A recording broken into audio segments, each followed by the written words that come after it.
Hello. Are you not?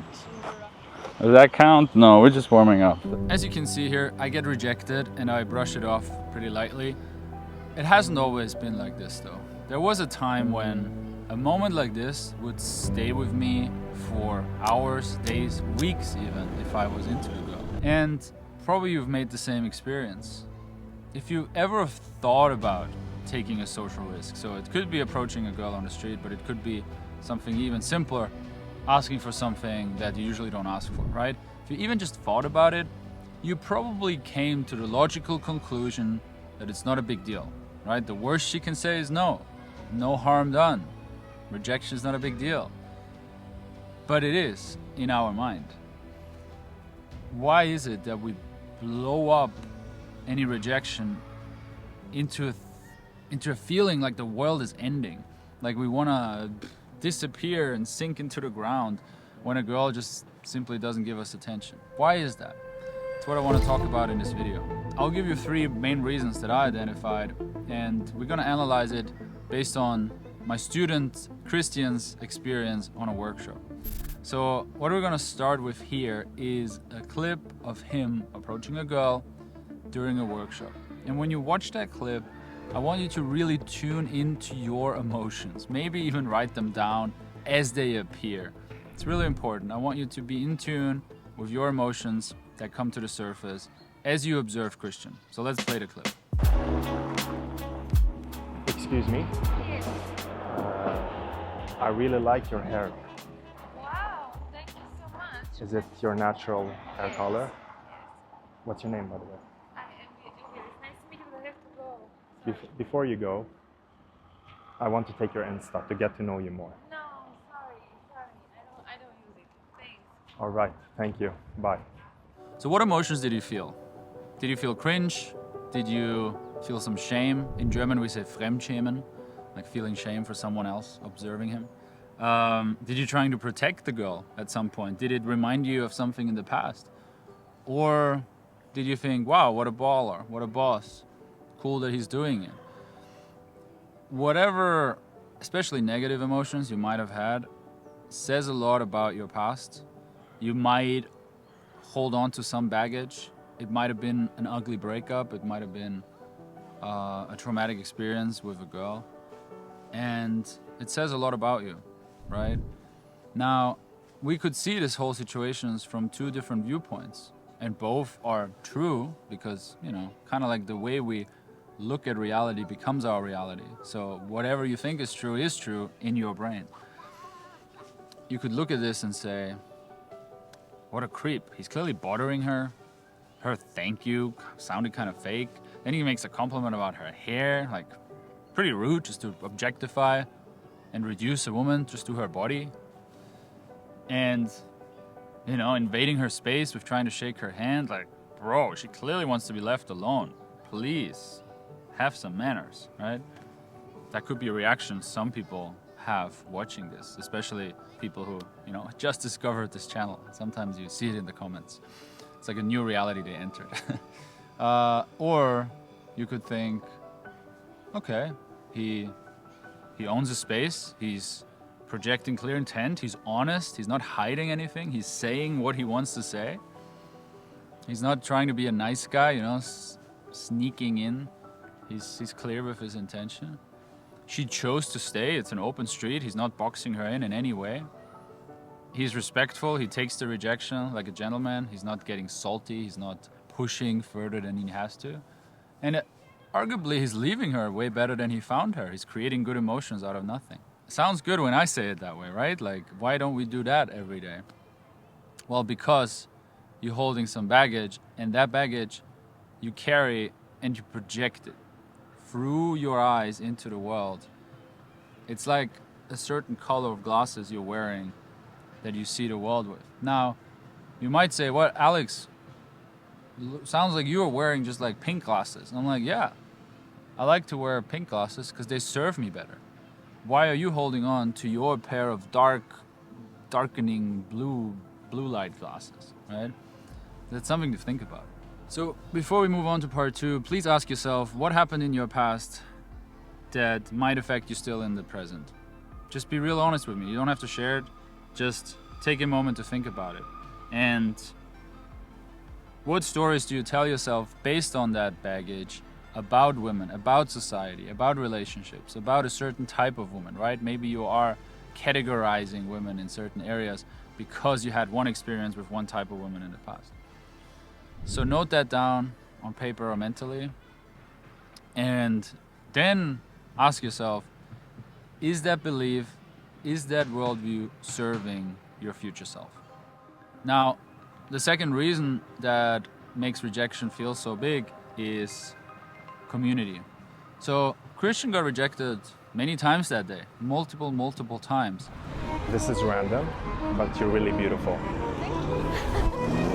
But this is a very awkward moment. You're eating and you're speaking, but you're very cute. Oh, thank you.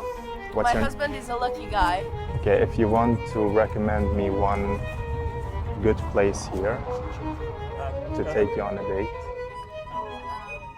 But I'm not single, so... Tonight evening, we'll go on a bar and we'll get to know each other. No, You're thank you. together. And we have a quick clip of how he reacts. How did the first approach of the day feel, Christian? Better than my first approach yesterday. I was more grounded. I actively thought about pausing, not being too nervous and interrupting. So it's a small step every day, which I like. I'll give myself a clap. So is our coaching so good that we removed this approach anxiety in one day? Are we such amazing inner game gods? A little bit. No, just kidding. No, we're not. The reason is, on the workshop, after he gets rejected, what is his experience? He goes back to his coach is calm, he's encouraging, he gives constructive feedback, he's never blaming him, he's never cringing for him, he's never feeling the Fremdschämen. And also he has the other guys at the workshop, right? The other dudes going through the same experience. And for us, man, going through something alone versus going through something with your tribe are two completely different experiences. And especially when it comes to cold approach, which is so attached to maybe trauma, insecurity, baggage. You don't have to go through it alone, and you shouldn't go through it alone. And honestly, you can't go through it alone, right? I said this before, but it's worth repeating. Everybody who got good at this, everybody who broke out of their shell because they, for whatever reason, they were like born more shy or they're a bit more timid, everybody who transformed did not do it alone. They had a support network, they had wingmen, they had buddies, they had roommates, flatmates. So don't do it alone. It's just stupid. You don't get a trophy, right? So that's Christian's experience on the workshop. It's kind of fun going back and analyzing. It turns into a game, not into this dreadful experience. And the third thing I want to talk about is how you approach your dating life overall. So if we make the assumption that you going out there, putting yourself out there, doing cold approach, meeting more ladies, improving your appearance, all that stuff will ultimately lead to you choosing a life partner. From that angle, it's one of the most important missions in your life, and the decision who you're going to choose as your life partner will change your direction more than any other decision in your life, right? Like lifetime harmony versus potentially horrible divorce, daily stress versus chill coexisting, somebody draining your bank account versus somebody cooperating with you and creating wealth, and so on. The list goes on, right? Just watch videos with divorce lawyers. So, huge, important decision. Now, why is it then that guys don't treat it that way? I mean, the answer is because they're afraid of rejection, and especially getting rejected multiple times. But like, you think so much about your career, right? You think about what school to go to even when you're young, at least in Austria. Like, as a 9-year-old, you should already know what you're going to study one day. They ask you all the time, the uncles and aunts, oh, what are you going to be one day? What are you going to study? What university you want to go to one day? Like, that's a constant thing as a child, and it goes for decades into your 20s, 30s, what you do with life career-wise. But then when it comes to who we're going to spend our life with and where we're going to spend our life, suddenly we make the decision like that. Like, oh, I'm just gonna stay where I'm born, or just gonna move to that city because I got a job there. And then when it comes to relationships, it's like, well, yeah, you know, we had sex a few times and she's not a horrible person and her toothbrush is already in my bathroom, so I think I'm gonna propose next month. That's seems like how people do it sometimes. So please treat it like a job. Treat the dating phase like a job. Put in big numbers. The mistake is often guys go on 2 dates in a 18 months time span. Both dates, whatever, don't go anywhere. Maybe no kissing, no vibe, no energy, no charisma, no connection, no intimacy. And they're like, this dating thing doesn't work. It's like, you haven't tried, bro. It's like you sent 2 job applications and you didn't get a job, and then now you gonna be homeless for the rest of your life? Or it just doesn't make any sense to me, honestly. I have a friend, he's one of the best poker players in the world, and he sat down at the poker table. I went with him to the casino. I wanted to watch him play, like he's really good. First hand, he had a good hand. He went all in, he lost all his money. I was like, fuck, that's frustrating, right? Like, damn, did he make a mistake? And I played poker for many years myself, so I get the mindset. He got up, he went to the ATM, got money, bought back in, kept playing. And obviously the mentality here is like, it's not about the hand, it's not about the financial outcome of each hand in poker. It's, are you playing your cards right? And then if you are playing your cards right, that means, you know, take risk when you have a good hand, reduce risk when you have a bad hand, be disciplined, don't get tilted. Just think about the percentages, play the people in the emotion. It's all, you know, poker stuff. If you do that for a long enough time, for enough hands, you will win. You can only win. So the same in dating. If you improve your appearance and you show up like Christian did, with authenticity and directness and projecting his intent and not getting salty or butthurt or blaming the women, and he does it often enough, for sure he will have success. There's no way in hell that he will stay lonely if this is his approach. Now, can it take 1 month, 3 months, 10 months, 2 years? Let's say 5 years. It doesn't take 5 years because I've been coaching guys for many years. But let's say it would take 3 years, right?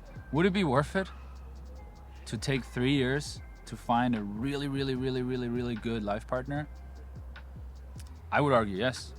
I don't see what's the alternative, right? Would I struggle for 2 years and have to reinvent myself 4 times and, you know, just work really hard to then eventually have a partner that I will spend the next, be it 10, 20, 50, 100 years with? Yeah, seems like a good return on investment, right?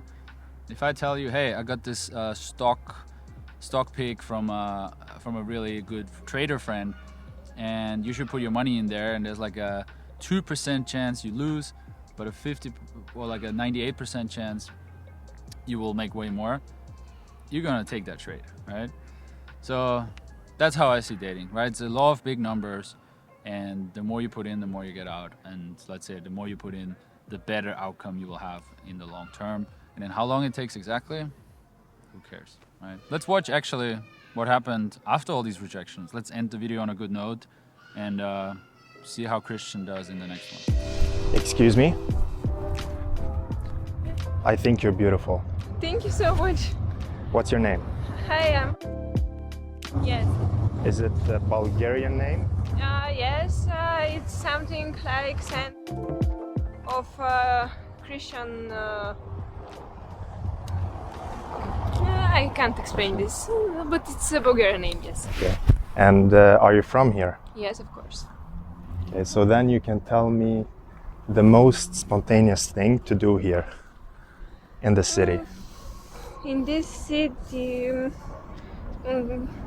I like to go to theater. There are beautiful things where you can see. The cafes are really good, and you can find really small and beautiful places where you can drink coffee, to eat something where's made there, or you can go to some secret bars, like secret bars there. It's something. It seems like sketchy kind of bars. Yes, and they are really interesting. What else? What happens inside those bars? Wait a minute. I'll show you one of this bar. There's nothing special, but the bar is a secret bar. Sofia, yeah. And it's really interesting of the vintage interior. And the thing that you drink some vodka or some cocktails, the place is really good. This place is like a carousel club if you like to go to nightlife. Something else, I like to explore the city. Yeah, I'm from here, but every time there's something interesting to see outside this building, so I walk without having any point, and that's it that I can tell you. Okay, but this bar seems very interesting, and I would like to take you there and get to know you there. Where are you from?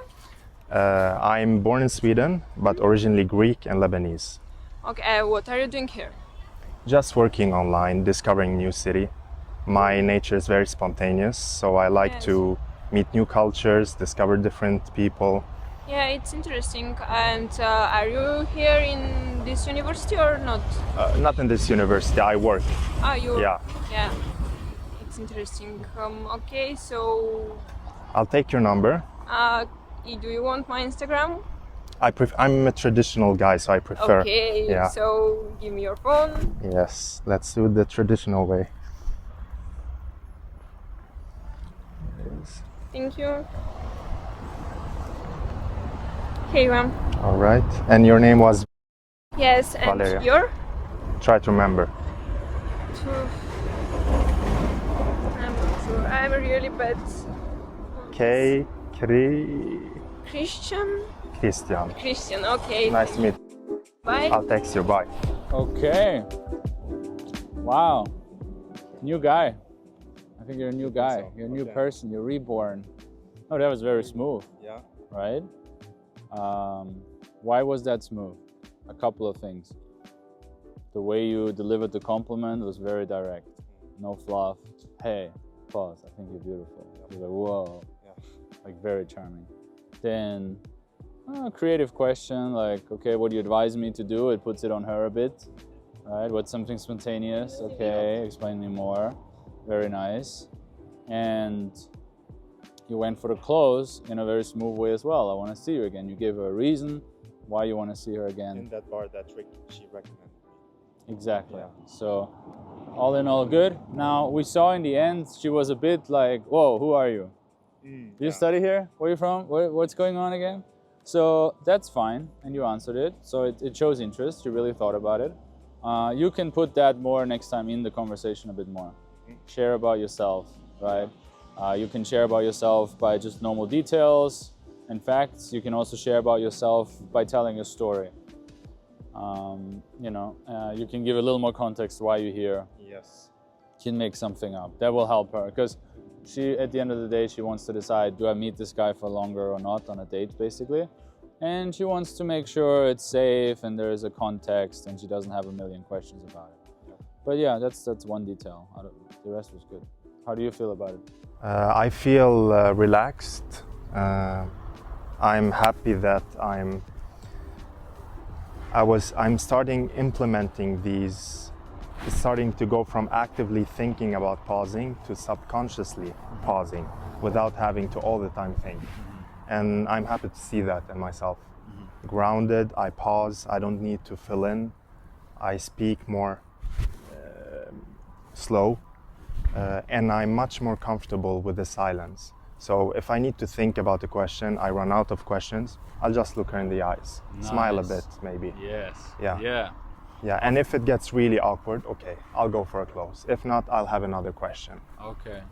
Do you feel like it got awkward in this one? No. You just wanted to close? Yeah, exactly. Okay, cool, wonderful. Isn't that beautiful? And that's day 1 or 2 on a live workshop. So if that fascinates you and you can see yourself making that jump, you can click below and inquire for working with me and my team, which basically means you fill out a form, we'll contact you if you think you're a fit, and we have a conversation based on your situation. I want to find out, hey, where do you live? How old are you? What are you doing in life? What is your baggage? How does it hold you back? No shame, right? We all have some backpack on our shoulders. And if we feel like, hey, there's potential for us to make your life better, then we can talk about our coaching options. But, it's for guys who are ready and who, of course, who can invest a little bit. If you're not in that position, no problem. I will put out more content for you. And I hope this helps you. Thanks again for Christian putting himself out there. And again, let me know if you like this more raw style video that I'm doing now. Takes, for me, a little bit more rejection because, I might stumble my words. I run out of things to say. It's new. There's people around. They're watching me. So that's also a bit cringe to talk on camera in front of all these children and parents. But hey, I'm doing it for the greater good and to make myself better in the long term, become a better speaker. So I'm using you to get rejected by you to make me better. So you got the point. Thanks for watching. If you want to watch another video on this topic, it's here, where I talk about the top 7 excuses that guys usually have when it comes to approaching. So if you watch that, you're a little more prepared when it happens to you. And thanks for watching. Like, subscribe, peace.